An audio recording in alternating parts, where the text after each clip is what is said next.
What's your family story worth to you? And I'm not talking about the shiny ones that everybody knows about. I mean the buried ones, the secrets, the heartbreaks, the ones that only slipped out after a night of too much Hennessy. That's what Vietnam Story Bank is for. No polish, no rewrites, no editing, just raw, recorded, beautiful beating history. The kind that makes you sit up and hold your breath. Your father's memories of his mother's wildest dreams, your grandparents' laughter that echoes in your bones. We dig it all up, we record it, and hand it back to you, safe, untouchable, and unforgettable. Because when your stories disappear, they're gone forever. So go to VietnamStoryBank.com today and make sure your family's stories are recorded. We're back today with Viet History Makers with myself and Kevin Pham. And today we are going to go over the life of Phạm Quỳnh. Welcome, everyone. Welcome back. So I'm looking forward to this episode. Phạm Quỳnh is a really complex figure. He's a puzzle. Here's what I mean. On the one hand, he is seen today as a savior of Vietnamese culture and language. But in the 1920s, he was seen as a collaborator with the French. The Viet Minh saw him as a traitor. They executed him once they took power in 1945. But today, he's somewhat of a hero in Vietnam. So why is that? You know, I think that when I think about Phạm Quỳnh and what you just said about changing tides and political adversaries who are put to death at one point, and then becoming a hero, it kind of gives me hope for Vietnam's sort of future, because there's all of these different factors and factions, and hopefully people in the previous government, current government, people all around the diaspora might not be so punished, quote unquote. I mean, in the future history of Vietnam. So I think about Phạm Quỳnh and his history, and I can't wait to really understand how that how the wind shifts and you become, known as a martyr or somebody who is beloved by the country or the people that put you to death. Yeah, this is a great question. The perception and the image of figures, historical figures, are always constantly being rewritten. And they're being rewritten for different purposes, right? For different reasons.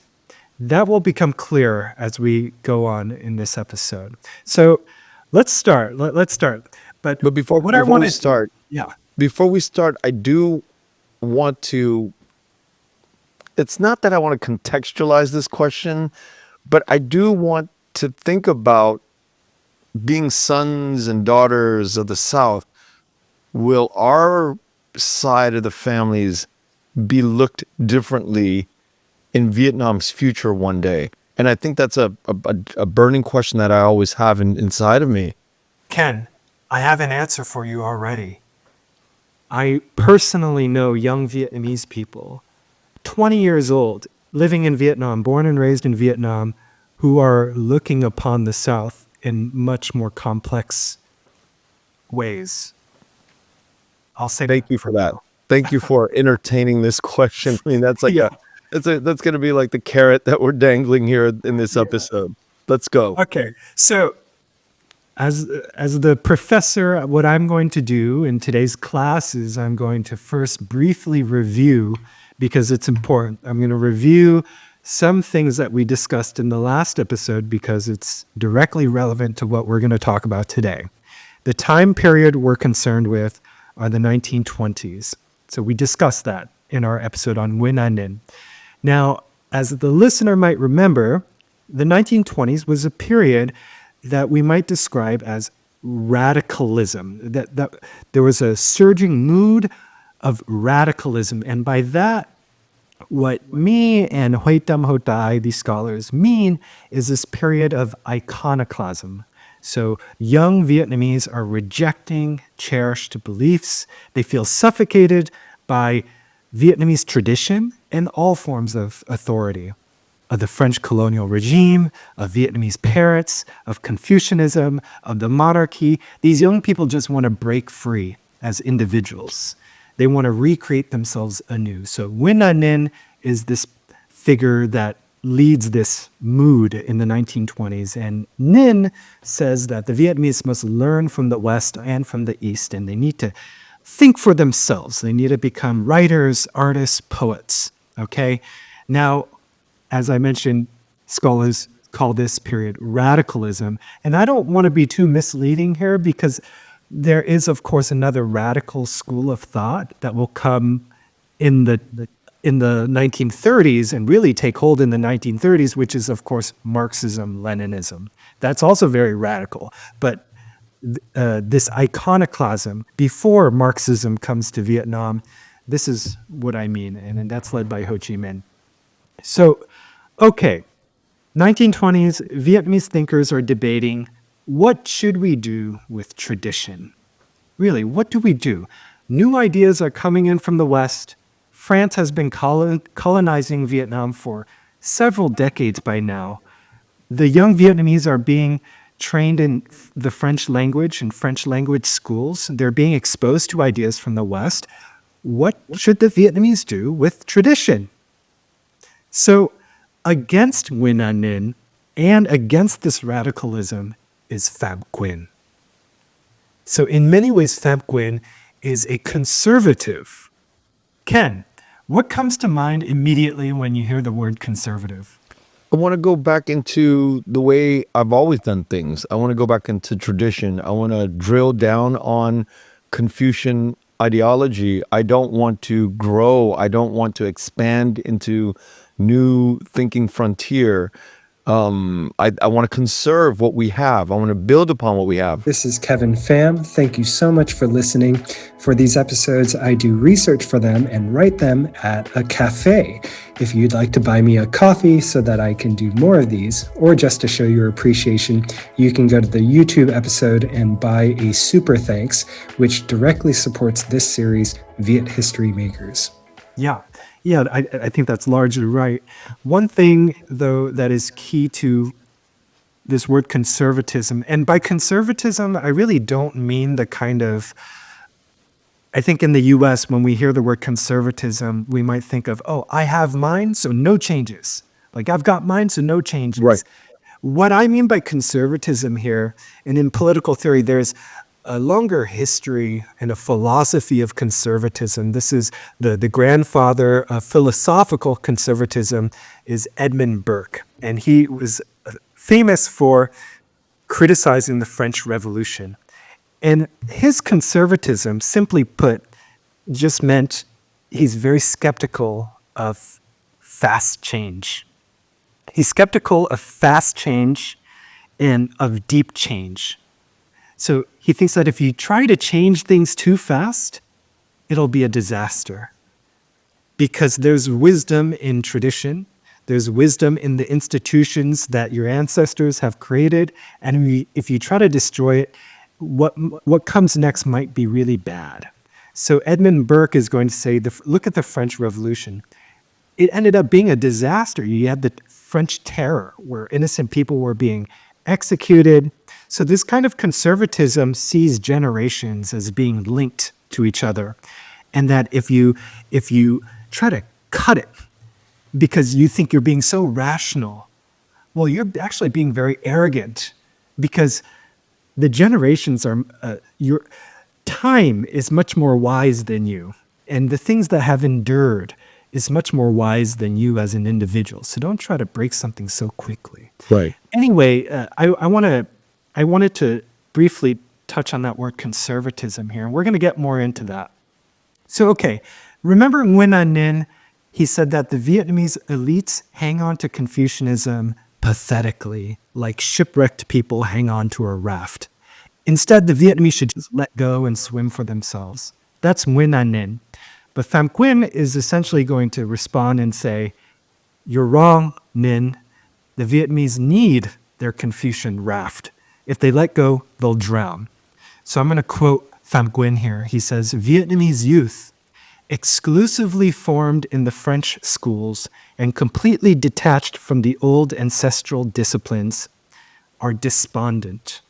So they're discouraged, they're lazy, and they're confused. They've been uprooted from their tradition. They're thrown into these French schools. And Phạm Quỳnh is going to say Ninh is dangerous. He's uprooted. He's an example of why the Vietnamese should move slowly and carefully. So there's a really amusing moment where Phạm Quỳnh writes this article about Nguyen An Ninh, and he says, folks, Nguyen An Ninh himself admitted that since he was 18 years old, he has had a spiritual crisis. Nguyen An Ninh doubts his ideas. He even considered becoming a Buddhist monk. Like, he should have become a monk and practice at it rather than write incendiary articles. Even the Buddha meditated a long time before preaching.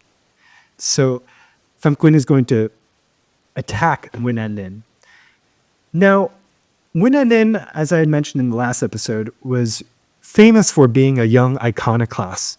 But actually, Phạm Quỳnh is more of a significant intellectual at the time, 1920s. So Nguyen An Ninh was famous for his speeches and his articles urging the Vietnamese to break free. So Nguyen An Ninh had a journal called La Cloche Fêlée, but Phạm Quỳnh had his own journal called Nam Phong. By the way, Nam Phong is also the name of the podcast that I co-host with Yên Vu. And shout out to my friend Yên Vu. She published an article on Phạm Quỳnh, so listeners might want to check out her essay. It's called Phạm Quỳnh, Borrowed Language and the Ambivalences of Colonial Discourse. So in that essay, she shows how Phạm Quỳnh use of the French language actually challenges French colonialism. So anyway, the point here is that Phạm Quỳnh wrote a lot more than Nguyen An Ninh. Phạm Quỳnh is older than Ninh. Ninh was born in 1900. Phạm Quỳnh was born in 1892. So 8 years older. And can you give me a little context where the French were during this time in relation to Phạm Quỳnh development? Yeah, definitely. We're going to get there. So that's going to be in the bio that I want to go through.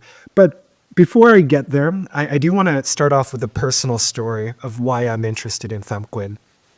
So it's the spring of 2018, and my wife and I were in Vietnam. We're on vacation. It's the first time I'm taking her to Vietnam, and we're in Hanoi. And we randomly walk into a bookstore, and I wasn't looking for anything in particular, but a bright orange, beautiful looking cover of a book, a thick book, caught my eye. And when I saw that the author was Phạm Quỳnh, I was so confused. I was genuinely puzzled and shocked. Why? Because I'm a student of Vietnamese history. I knew from my reading that Phạm Quỳnh was seen as a terrible traitor to the Vietnamese communists. And he was a collaborator with the French. He was always saying nice things about the French.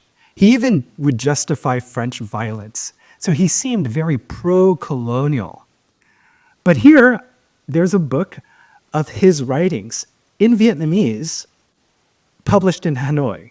So what's going on here? Is the Vietnamese government today now publishing the writings of traitors? So in 1945, the Viet Minh executed him. He was like among the first to be executed. Phạm Quỳnh has been described as an arch collaborator, as obsequious, servile, a French lackey, just a servant.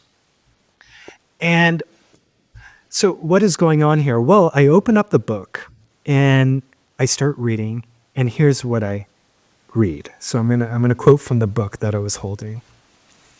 The intro of the book says this. It says, quote, Phạm Quỳnh is a pioneer. He has made important contributions through using the national language script and promoting the construction of a national education system.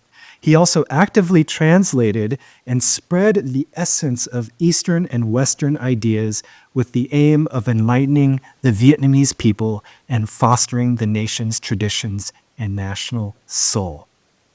Okay, before you go on, I think we need to break down this idea of quốc ngữ.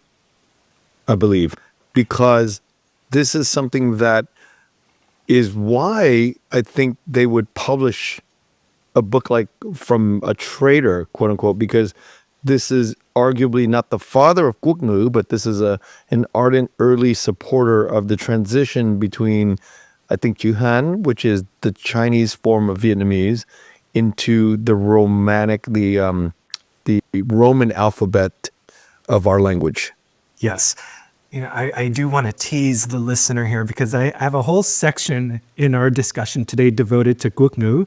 So the listener and you, Ken, will have to wait. I'm wanna- chomping at the bit here because there's a pivotal figure in our country's history. Yes. The editor's introduction of the book, let me continue. The editor says, the essays demonstrate an amazing writing and thinking ability, a serious spirit, hard work, and trusting heart. It's been 100 years since the inception of Nam Phong, but the scholar's contributions to the development of modern Vietnamese culture are still a milestone of special significance today. So now it's beginning to make sense to me. Here's what's happening. Yes, Phạm Quỳnh was seen as a traitor, but today the Vietnamese government is using him and recasting him as a hero, as someone who saved Vietnamese culture at a time when the French were trying to erase Vietnamese culture.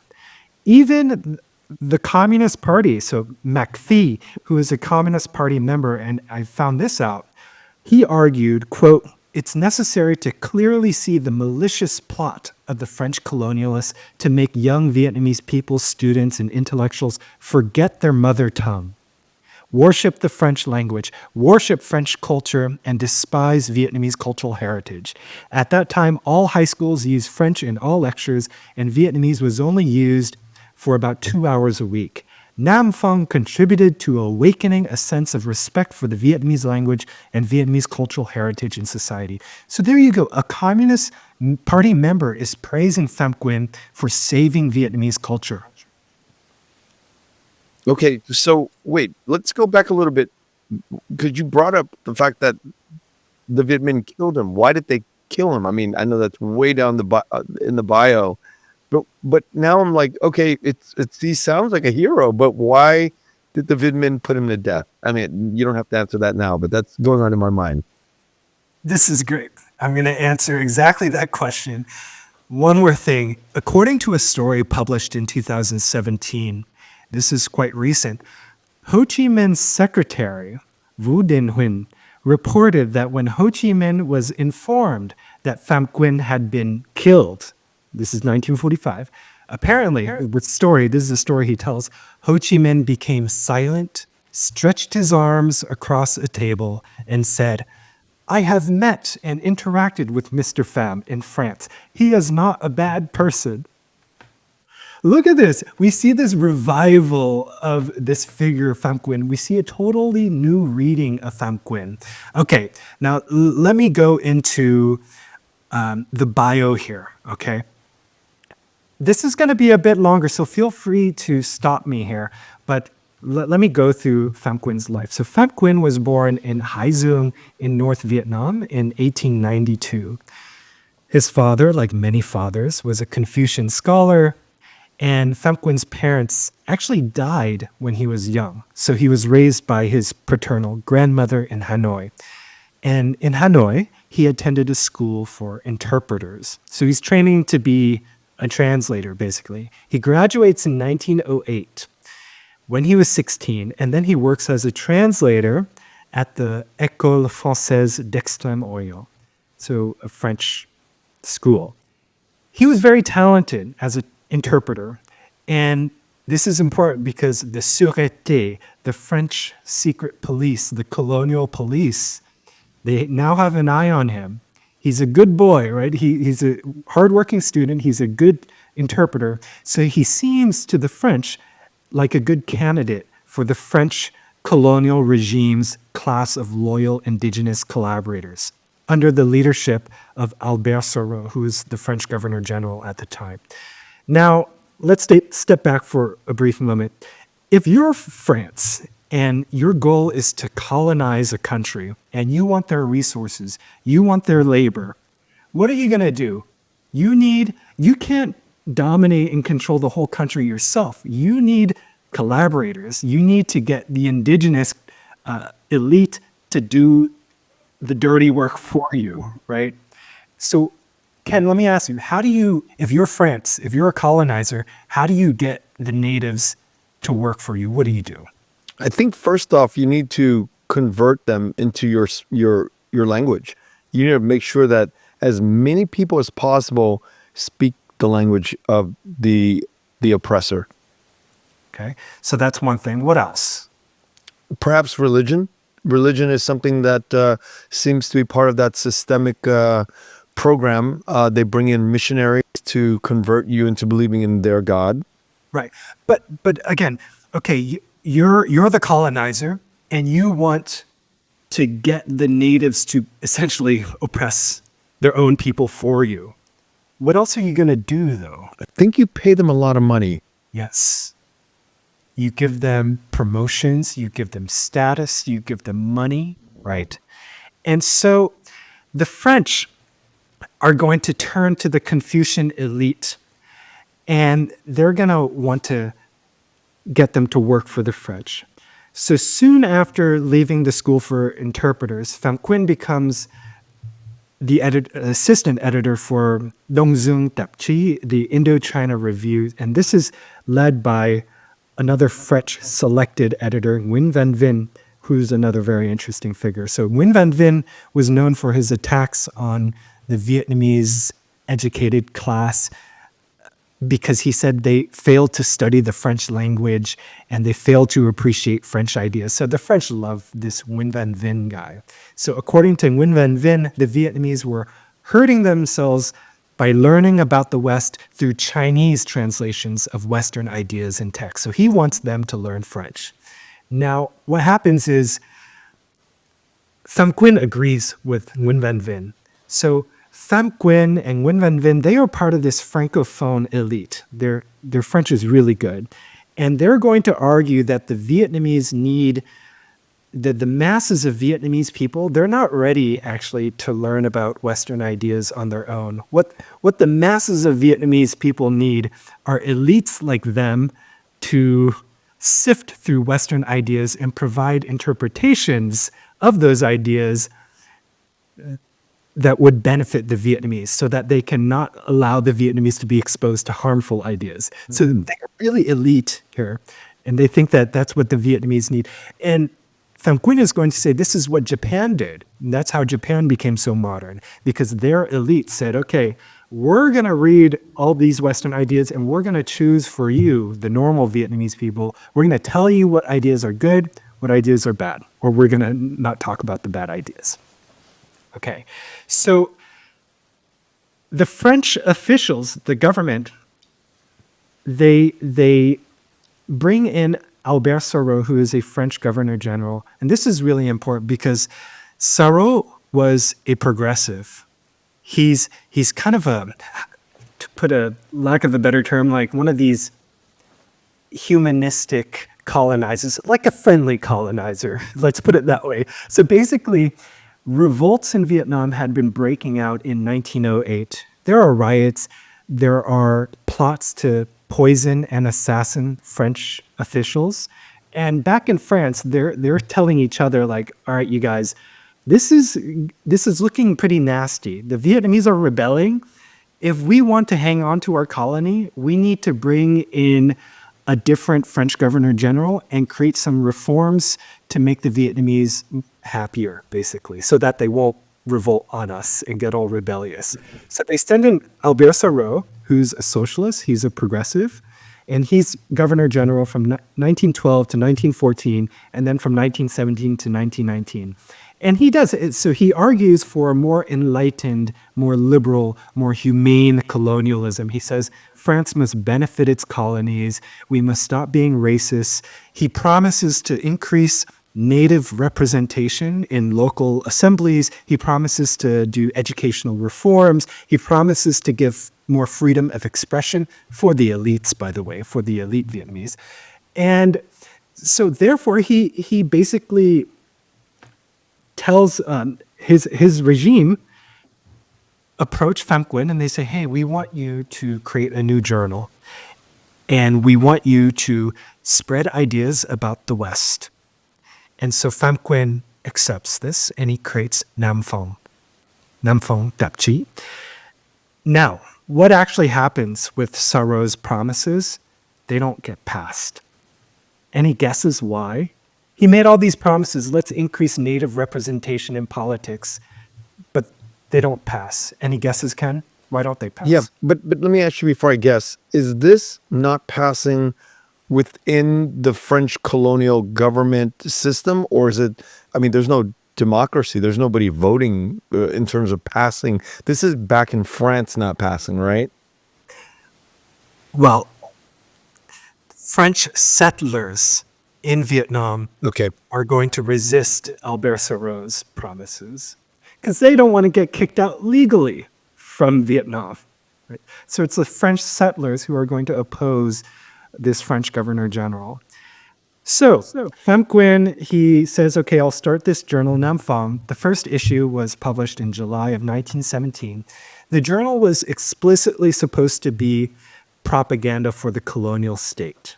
However, and this is where it gets interesting, Phạm Quỳnh, as editor, was given a degree of freedom from censorship that was special for its time.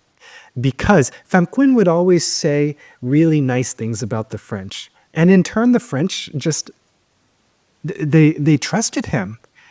Therefore, Phạm Quỳnh was allowed to say whatever he wanted. And I'm going to suggest that Phạm Quỳnh then does something pretty subversive here. He's going to use his privileges, but he's going to use his journal to promote what I would consider to be cultural resistance. So he's actually going to really promote Vietnamese culture, and he's going to actually resist many Western ideas. And I think it's a very clever thing to do because he's a collaborator, but he's going to use his freedom, right, to do what he thinks is the best thing that he could do for Vietnam at this time. And is he doing this publicly in French, or is he doing this quietly in Vietnamese? Amazing question. One really remarkable thing about Nam Phong, the journal, is it was trilingual. There were essays in French, translated into Vietnamese and Chinese. So you had French, Vietnamese, and Chinese. So it's a public journal here. And it was one of the most widely read and most influential journals of its day. Can we get copies of that journal online? How do we access? Yes, you can. Yes, you can. So there you can actually. It's all been digitized actually, and maybe I'll put up the link in the YouTube description later. Can you tell me a little bit about it? Like, how long were they? How many editions were there? So many issues. I mean, these are hundreds and hundreds of pages. Like Phạm Quỳnh, the book that I had mentioned at the beginning of this episode, that was a thick volume, but it was only just a few of his essays. Now, his political essays were mostly written in French. So, but there are articles in Vietnamese, and so I'll talk more about Nam Phong in a little bit here, but. Many young intellectuals at the time would use Nam Phong, the journal, as a kind of textbook, basically, in order to learn about Eastern and Western ideas. So Phạm Quỳnh is really the first, I would say, to seriously introduce Vietnamese people to Western thought. Okay? Now, I'm supposed to be doing the bio here, but I keep getting hung up. There's so many interesting things here, so let me just finish the bio. Phạm Quỳnh was also politically active. So in 1926, he attempts to create a political party called Việt Nam Tân Bộ Dân Hội, Vietnamese People's Progressive League. And this is aimed at gaining Vietnamese support for reforms and also to stop the radicalism of Nguyen An Ninh. So he wanted this party to collaborate closely with the colonial regime in order to raise the intellectual, moral, and economic standards of the country. So this party actually attracted a lot of people, such as Phan Boi Cho. Phan Boi Cho was attracted to this party. And for exactly that reason, another governor general at the time refused to approve it. So here, I'm starting to paint a picture of Phạm Quỳnh as much more of a subversive figure than we might think. So Phạm Quỳnh also becomes involved with this association called the Association for Intellectual and Moral Formation of the Annamites. Hội Khai Chí Tiến Đức. So it's a state-sponsored organization aimed at uniting Confucian and French-trained elites. Okay, 1932, Phạm Quỳnh is appointed the secretary of Emperor Bao Dai. So remember in our episode on Bao Dai becomes emperor, and so he's creating a new cabinet in Hue. Phạm Quỳnh works for the cabinet. So the French is going to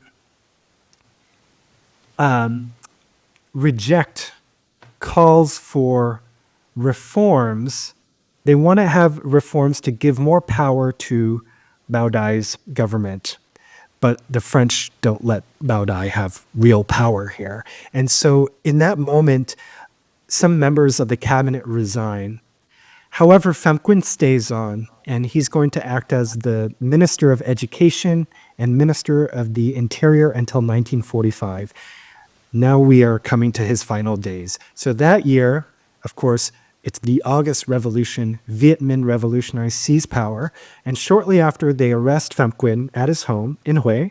They take him to a forest, and they execute him, along with Ngo Dinh Khoi and Ngo Dinh Huân, a brother and a nephew of Ngo Dinh Diem, right? And so those men, are buried in unmarked graves, and that's their end. It's a very sad, tragic ending there for them. So the Ngo Dinh nephew and brother, Yeah. their bodies are nowhere to be found. I'm not sure. I'm not sure about that. But Phạm Quỳnh was executed with those two Yes. at the same time. Yes. But did they recover Phạm Quỳnh? They probably did recover Phạm Quỳnh body. These are great questions. I should know this. I don't know if they've recovered his body. Yeah, I mean, we can move on. These are just small. Find out. You know, the relationship that we have, I just want everybody to know that these are not planned between you and I. I'm chomping at the bit constantly, and I'm trying to, jump ahead all the time. So I want everybody to know these are not things that Kevin and I plan. We're literally going through timeline. But I have these questions, these random thoughts in my brain that I'm like, should I ask now? And these are just not as important. But I am wondering, is his body buried somewhere in Hanoi? That's what I always come to think of it. I think I probably just assumed that they were just killed and left somewhere in the forest, and that we don't know where their bodies are. I could be completely wrong. They might actually be recovered and buried somewhere. That's a good question. What happens after he gets executed? So after he gets executed, we have the First Indochina War, the Second Indochina War. But what's going on in Hanoi is that he's completely ignored. Even you have anthologies of literature about Vietnamese literature, and they just completely ignore him because he's seen as a traitor to the revolution here. And that's why I wanted to make the point of, today Vietnam is publishing his work. Now I want to get to the point where I want to talk about Phạm Quỳnh ideas, okay? So was he a collaborator? Was he a hero? What is he? He's kind of a puzzle. So one thing I want to talk about is that he thinks that the Vietnamese people are confronted with a major obstacle. And I'm talking about the 1920s when he's writing here. He's going to argue that the Vietnamese youth are experiencing a debilitating moral malaise. And that means a kind of restlessness, uneasiness, depression, basically. And this depression among the youth is caused by a sudden influx of Western ideas. Western ideas are coming in, and the youth basically don't think that Vietnam has anything to offer. They think Vietnamese culture is inferior, and Vietnamese values are to put a lack of a better term, bad, dumb, boring, worthless, right? And he thinks that's really terrible that the Vietnamese think that. He thinks that the Vietnamese are experiencing a kind of internalized inferiority, that maybe their culture isn't so great. His solution is to assert Vietnamese culture and to say, actually, Vietnamese culture is brilliant, genius. It's just as good as the West, actually. And he wants to balance and harmonize Western and Eastern ideas. And the way he wants to do this is he wants to renew attention in Vietnam to Confucianism and to Vietnamese national literature and to developing the Vietnamese language. So let's talk about this, okay? French education and Western ideals. Now, to him, the Western ideal was power. He thinks that the West is just obsessed with power, obsessed with science and technology. The West wants to control and dominate nature, but all that has done is produce disaster. Look at World War I. Look at all the weapons that these Westerners have created, just killing so many people. And this is a horrible thing for the world if we allow Western power and science. Like, the West doesn't care about anything important. They just want to dominate the world with their science, he thinks.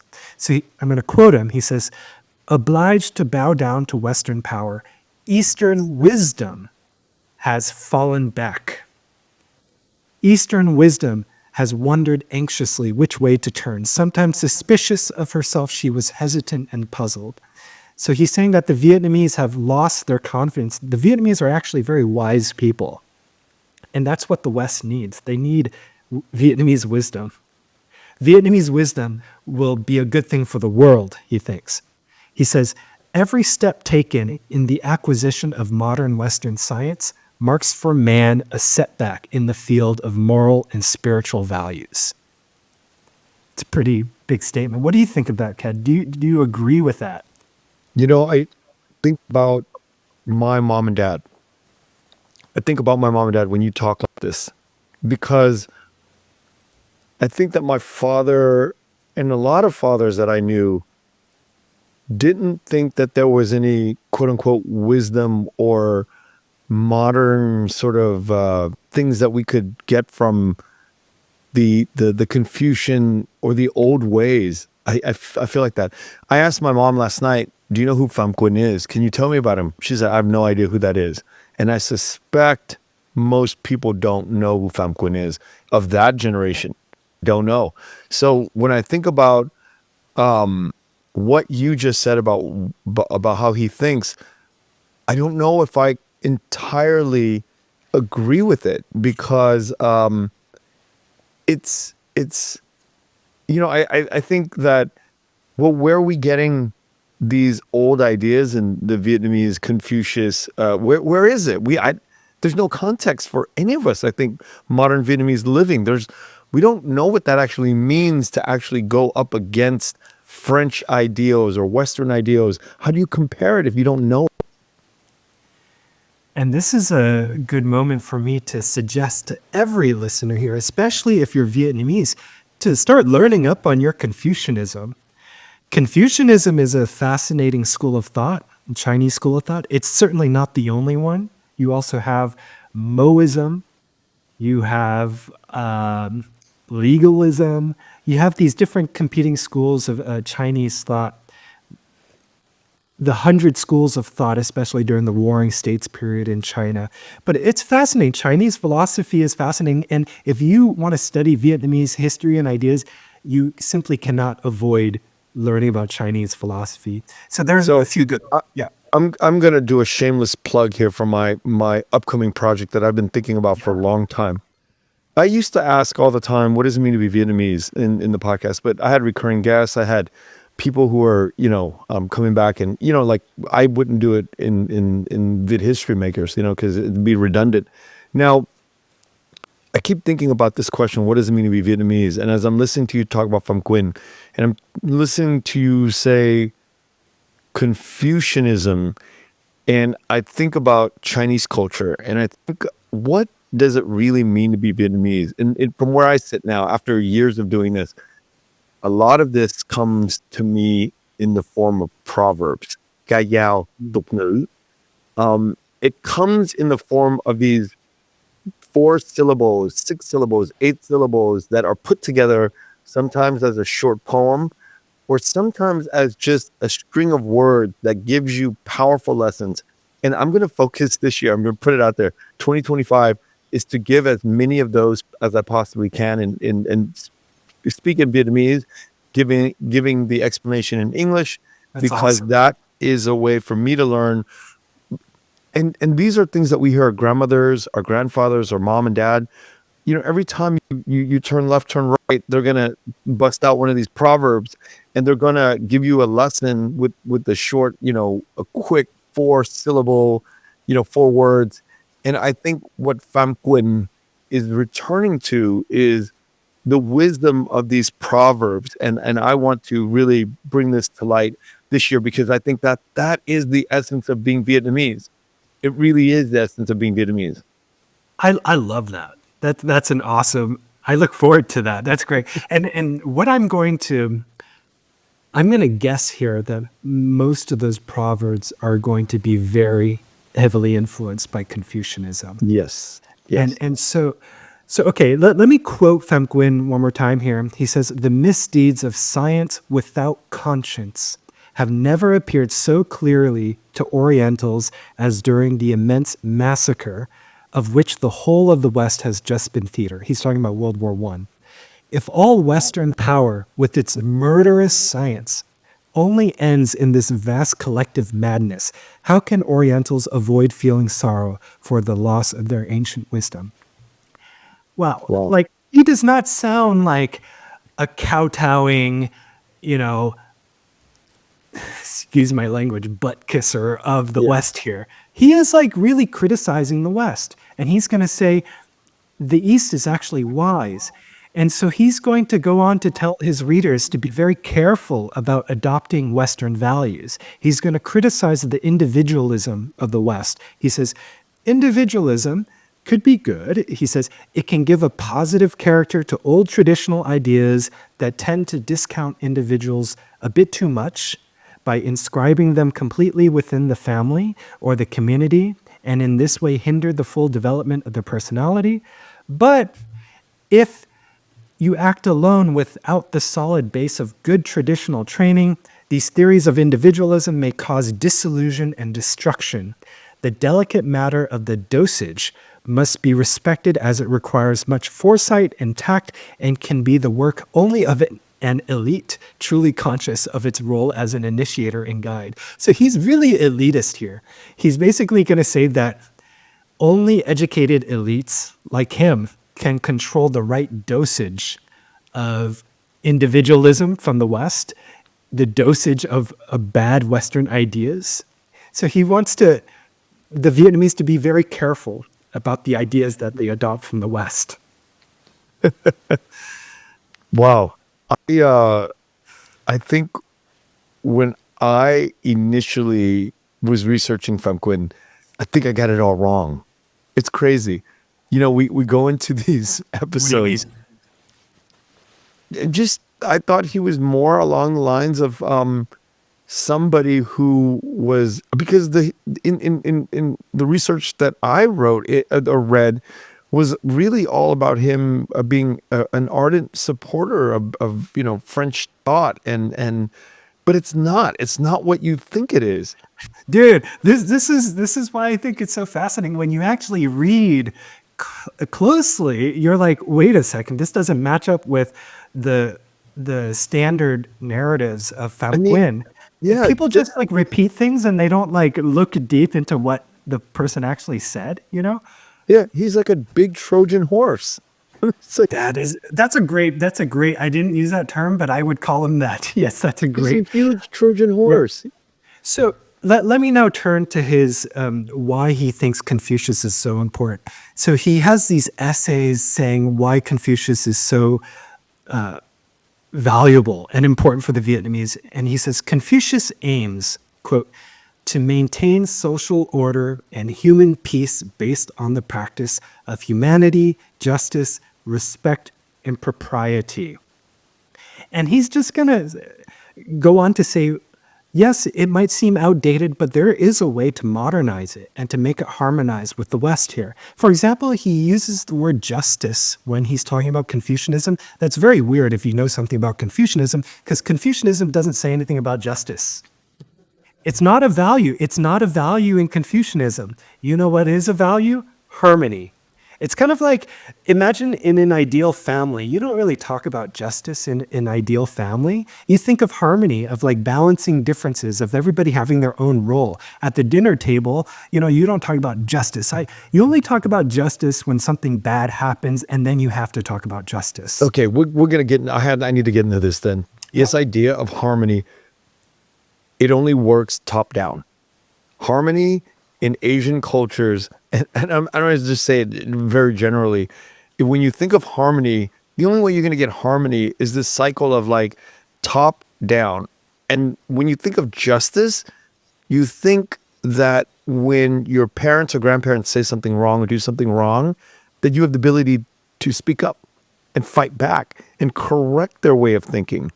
And I think that that is very indicative of the governments, the people inside governments in the West and the East. It's a very general sort of skeletal structure for me, but therein lies the inherent differences that we're talking about, that we've been talking about for weeks. I hear you. Let me now gently push back a little bit. I think you're correct in describing what actually happens in real life when people talk about harmony.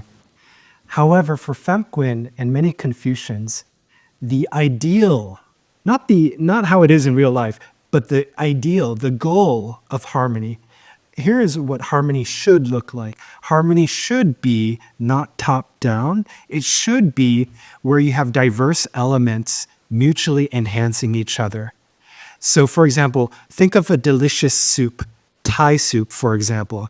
It has different flavors, spicy, salty, sweet, sour. They all come together and they enhance each other. Think of an orchestra. You have different diverse instruments that make different sounds, but when they harmonize together, it's a beautiful thing because everything works in concert. Each thing enhances the other. Now, there's no top-down there, but there is diversity of roles. So, for example, in an ideal family, you have the father and you have the son. Yes, you might see that as a hierarchy. However, you might also see it as the father has very specific duties to the son, and the son has specific duties to the father.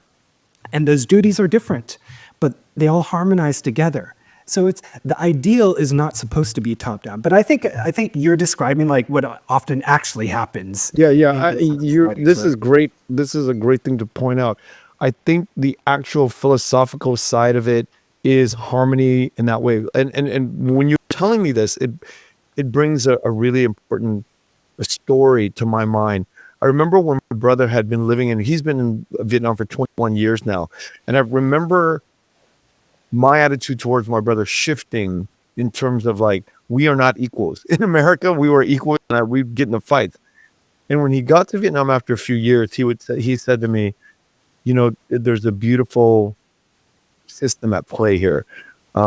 He said, I was cold. I was sitting downstairs and I was cold. And he has all these employees that were former students at RMIT.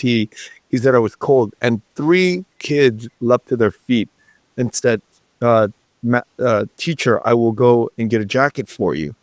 He said, in that way, it forced me to become a better leader because of the love that went the other way. It just forces you. And that totally changed the way I looked at this. The theoretical side being played into the practical side of Confucian story. And as they're telling me these, the principles here, I think about that. I always go back to my brother's story about that. That's a brilliant example because what it shows to me is it's an example of the Confucian idea that society should be thought of as a big family. That's very different from the Western liberal tradition where society is not seen like a family, but it's seen as a contract. For the West, society is a contract between individuals who have rights, who Yep. consent to a contract. But in Vietnam, I like to use this, like when I went to Vietnam, and this is quite common when you go nhậu at a quán nhậu. You will drink beer, and then the waiters will come up to you. They'll shake your can to see if it's empty, and if it's slightly empty, they're just going to give you a new one. They won't ask you for your consent. They're going to give you the beer. That's something like a family. They figure out what your needs are. They're going to do. But in the West, it's like, would you like to have, there's this language of contract, but it's different in Confucian societies where it's a family, where you just have duties towards each other. But there's a different type of contract because that changed the dynamic of my brother and I. It really did. After that, the arguments and the fighting, whenever I go back to Vietnam, became less and less and less and less. I started to not argue with my brother because I could watch him conceding to many unspoken things that I wanted. Gio means to give in. Gio means to kind of to give your kid or your younger brother the thing that he wants, to give him a little favor. I watched that tug of war start to happen emotionally between us. And I was like, oh, this is a different system. This is actually a very harmonious system where we didn't have to, it was unspoken. It was and between my brother and I, it's a beautiful sort of dance now where if I don't agree with him, I don't need to say it. I don't need to point it out. And it just kind of, whenever I need something, he can kind of read it ahead of time. So there's a beauty there, but yeah, go ahead. Yeah, this is one point that I wanted to make is that a lot of Vietnamese people, a lot of Vietnamese Americans, such as myself, I didn't grow up reading Confucius. I didn't grow up studying Confucianism. But later in life, once I started learning about Confucianism, I started realizing how much of my habits, my values, the way I treat others, has been informed by Confucianism. And it kind of reminds me of how in the West, in North America and Europe, even people who call themselves atheists, they're actually deep down informed by Christian values, whether they like it or not, whether they know it or not. My professor in grad school had a great story where he told us that he had a friend who was a proud atheist. The friend used to be a Catholic, but one time they went skiing, and then my professor gave his friend a granola bar. Anyway, later in the day, they're on the ski lift together. My professor takes out his granola bar and starts eating it, and then he goes, "Oh," to his friend, "did you eat your granola bar already?" And the friend says, "Oh, I lost it." And then my professor says, "Oh, well, let me give you another one." And the guy goes, "Oh, no, it's okay. I lost it. I deserve to not get another one." And my professor goes, "Aha, Catholic guilt. Like, it's deeply ingrained in you. Even if you think you're an atheist, you are really raised by these values, And in San Jose, we would go to Gong, we would do prostrating before our ancestors, enacting out these Confucian rituals. Nobody explained to me what they were, but this is deeply Confucian. Yeah, we live in these moral frameworks. Yeah. Yeah, Exactly. and I think that they guide, these moral frameworks guide your thinking whether you like it or not. And I think that's the struggle between being Vietnamese American and, dealing with your mom and dad sometimes, because we are trying to kind of figure out that system or this system, and nobody's really pointed out. My mom used to always say, "That's how we do it in the North." "Bắc là như vậy." We don't speak. I don't have to tell my brother. I'm like, well, I come from a very different system. I don't, and now I'm beginning to understand it, as a grown man, but I didn't understand it. And I would rebel against the way that they conducted their familial ties, their relationships. It was just intolerable for me. And, I had no tolerance for it. Yeah. I think it helps also to read and study these value systems in a bit of a formal way, because then once you have words and you're like, oh, that's where it comes from, then you can kind of reflect on it from a distance.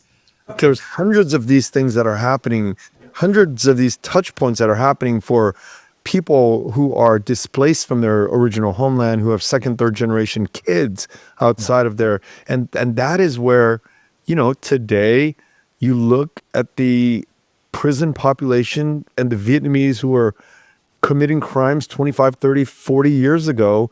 This is a result of like cultures clashing and, the young kids not understanding where they're sort of placing their mom and dads or uncles' families were.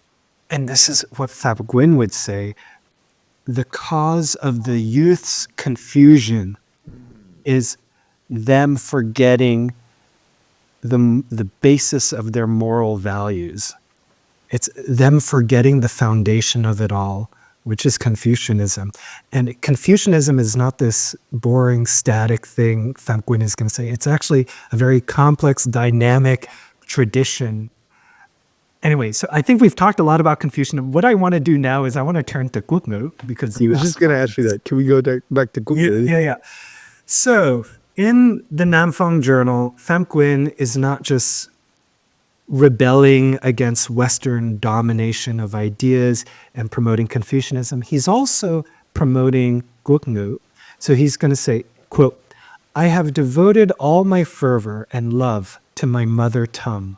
I swore a long time ago to sacrifice my whole life to this task, to build a literature with our language so as to give to our country an independent national literature, and to see to it that our people would no longer have to suffer the pain of learning and imitating everything from foreigners.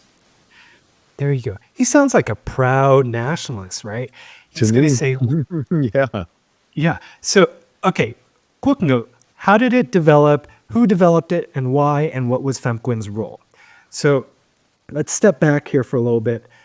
For centuries, the Vietnamese people had been speaking Chinese and Vietnamese and writing in classical Chinese and chữ nôm. So chữ nôm, of course, is Chinese characters that express Vietnamese words. But Portuguese missionaries in the 16th century, they introduced quốc ngữ, which is, it literally means national quốc ngữ language, but what it is Romanized alphabetic Vietnamese script. So the script is further developed, most famously in the 17th century by the French Jesuit Alexandre de Rhodes, and he produces a Vietnamese Portuguese Latin dictionary. It's printed in Rome in 1651 using that spelling system. Now that writing system essentially goes dormant, goes quiet, until French colonizers come in the 1850s, 1860s. Now, in an earlier episode, I think it was the one on Fanboy Cho, we talked about the Tonkin Free School, the Tonkin Nghĩa Thục. That was 1907, and if you read the text in those school, that school, they're really going to promote quốc ngữ, and they're going to say, look, if we want our country to develop, we need to develop this language in Romanized script. It's central. Let's talk about the literacy rate before this happens. Very low, right? Very low. And so their aim was to make people as literate as possible, and they argued that it's a lot easier to learn the Latin script than Chinese characters. So, and also, not just that, it was cheaper to print than Chinese characters. That's a big deal. Cheaper to print. I never thought of that. Wow. So, Let's just really break that mechanical side down. In typesetting printing, when you typeset back in the day, you just swap out 26 or whatever, 24 alphabet letters. In the Chinese characters, it's almost infinite amount of characters. So in order to print in Chinese, it's a very Herculean task as opposed to Romat. Yeah, and you appreciate this when, well, I did when I was in Lyon in December, and I went to this museum just about printing, the history of printing. Oh my God! Like the time it took to manually like Typeset. move the typesetting here, This crazy. is what I learned. I was in high school. I was a printer for 3 years, and I went to a technical high school. So instantly when you said that, I go, oh, that makes perfect sense.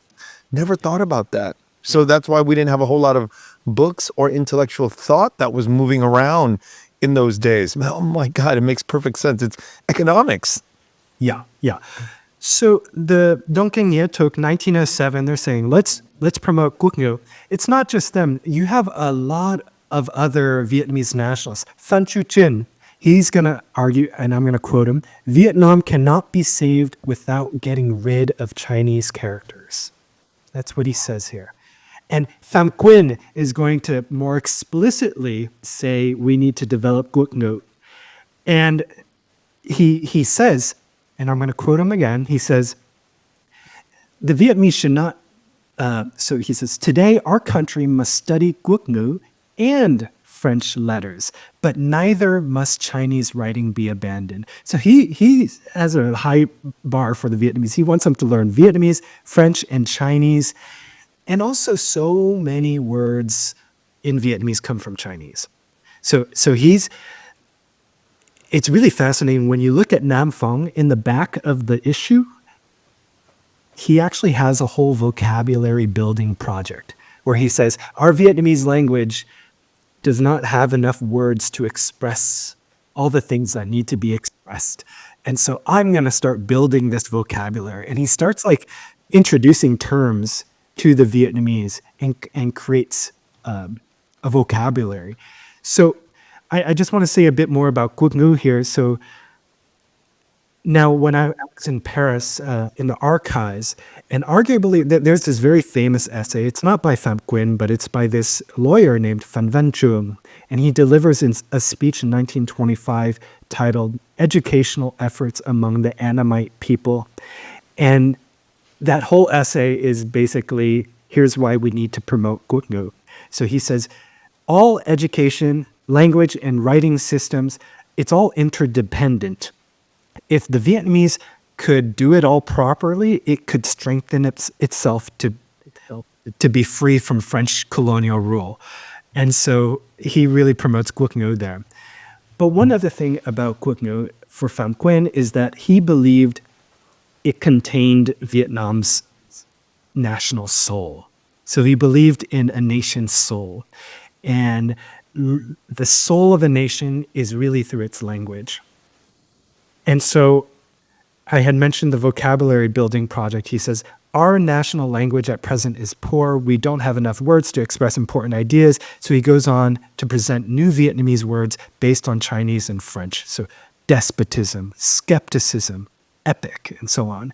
And so he's going to import foreign concepts from French and Chinese, which he thinks will enrich the Vietnamese language.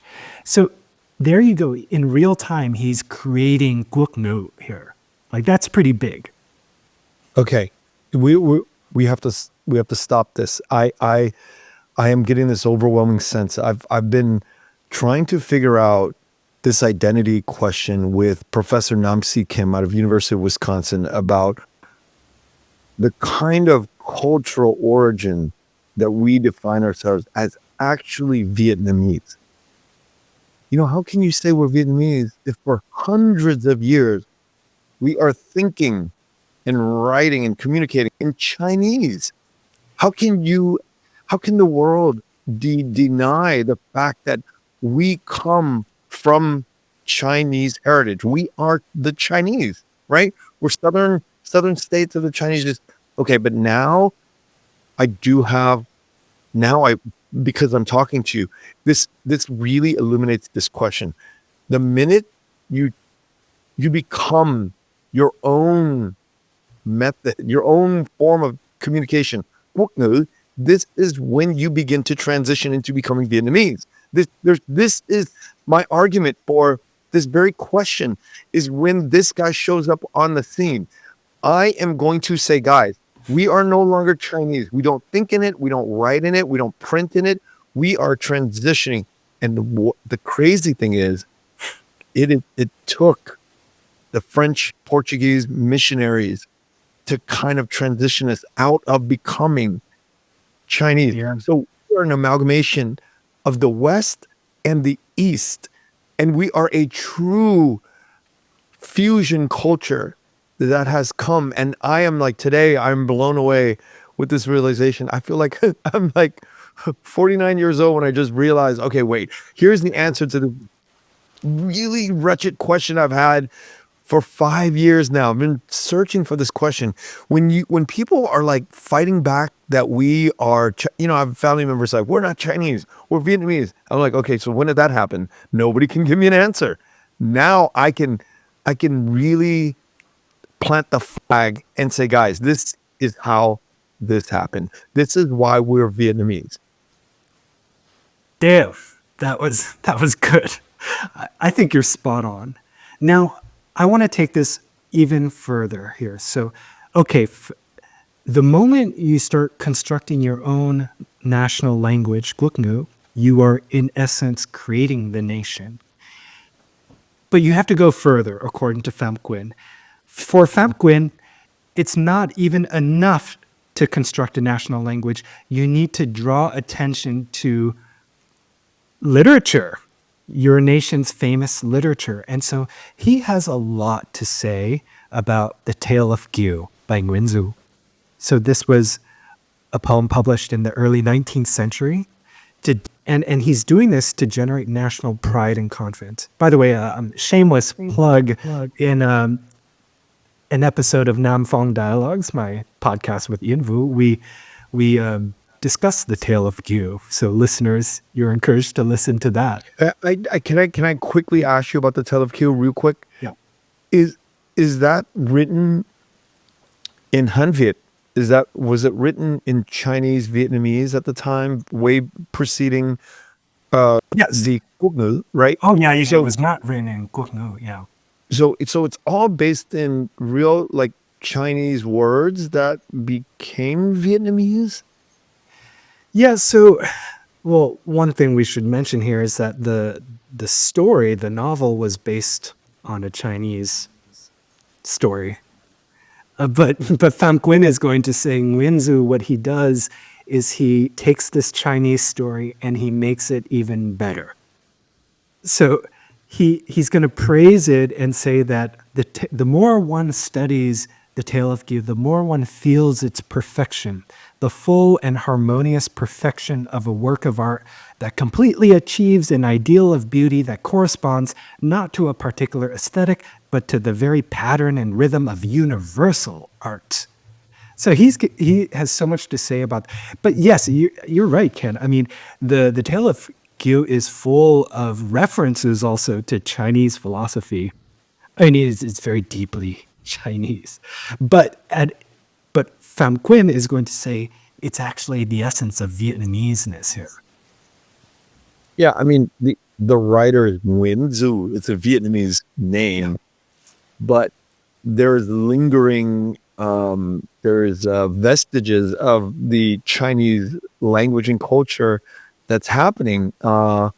It's there that I think that's where sort of like it begins to transition into kind of like its own Vietnamese identity at this point before quốc ngữ is about to kind of be official in the country. Yeah, yeah. So at this point, we've been talking about Phạm Quỳnh Confucianism, his language building project, and I now kind of want to turn to how he views the relationship between Vietnam and France, because we have to keep in mind that the French are dominating the Vietnamese. How does Phạm Quỳnh react to this? Now, he's going to acknowledge that colonial violence had created this degrading relationship between the French and the Vietnamese. And what he does in his journal is he's also going to exhort the French. He's going to tell the French, look, you need to adopt a policy of respect, politique d'égard. And so he's going to say, actually find this part quite amusing and funny because he he says these things to the French where he's basically trying to flatter them. He's going to say, look, French people, you're better than all the other Europeans. The Frenchman, I'm quoting, is not as imperialistic as the English, not as chauvinistic as the Italians, not as militaristic as the Germans, not as exploitative as the Americans. Rather, the French represent the best that Western civilization has produced. And then he goes on to say, what are you amazing French people going to do with these conquered people, us? Are you going to be content to dominate and exploit us as a vulgar colonizer does? No, because that's not your strength. It would be infinitely better for you to follow your natural inclination and let this broad humanism within you, eager to spread for the greater good of all humanity, act freely.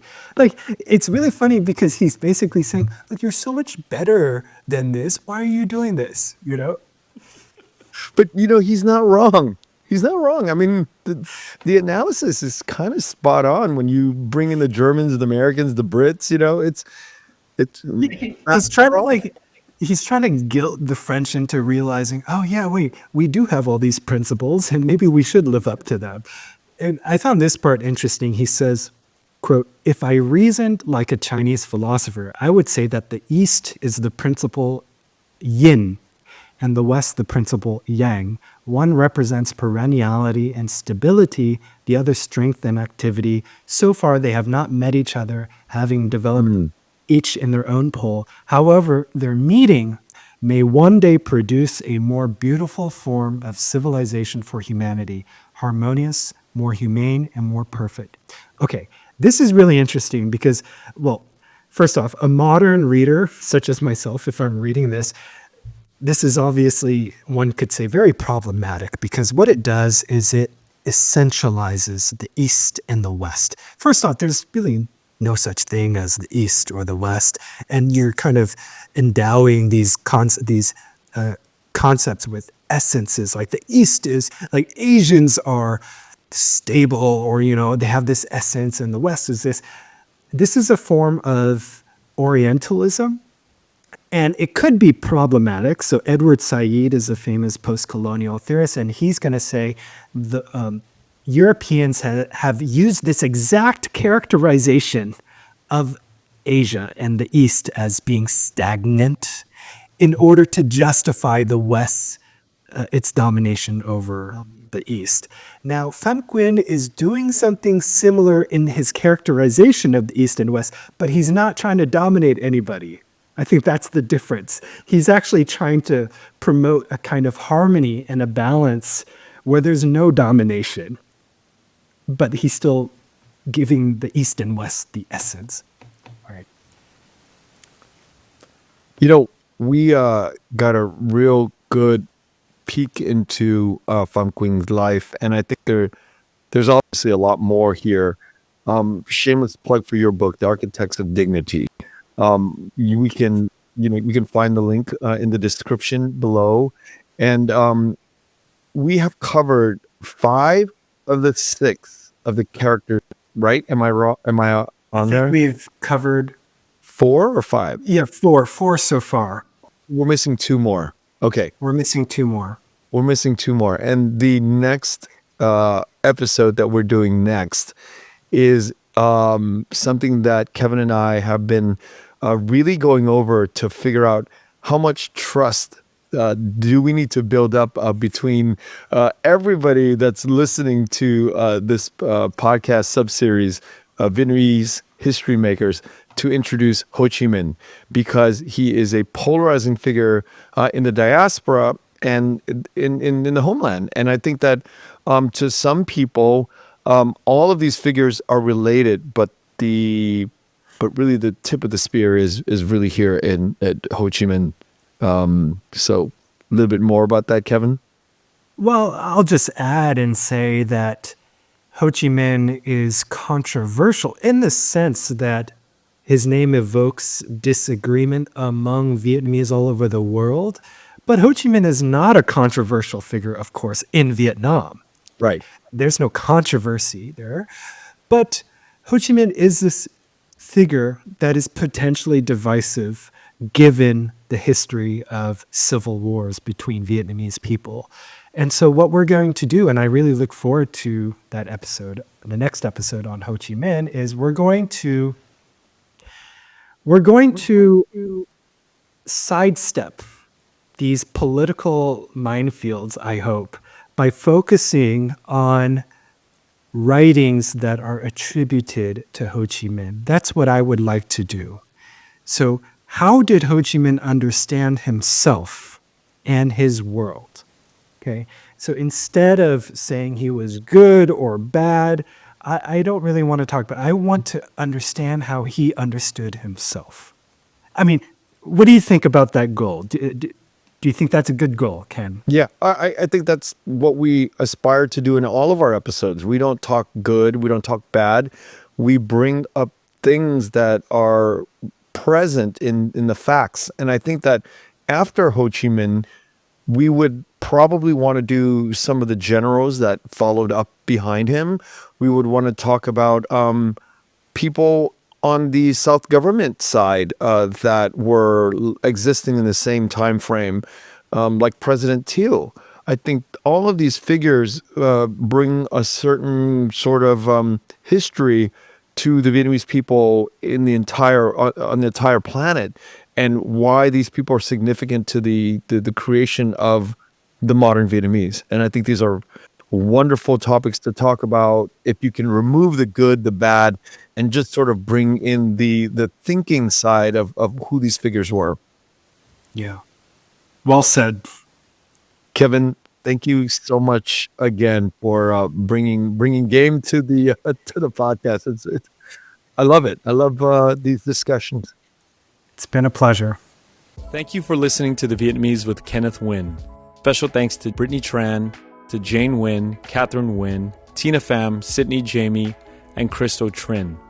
Please find us on Instagram, Facebook, and TikTok at The Vietnamese Podcast.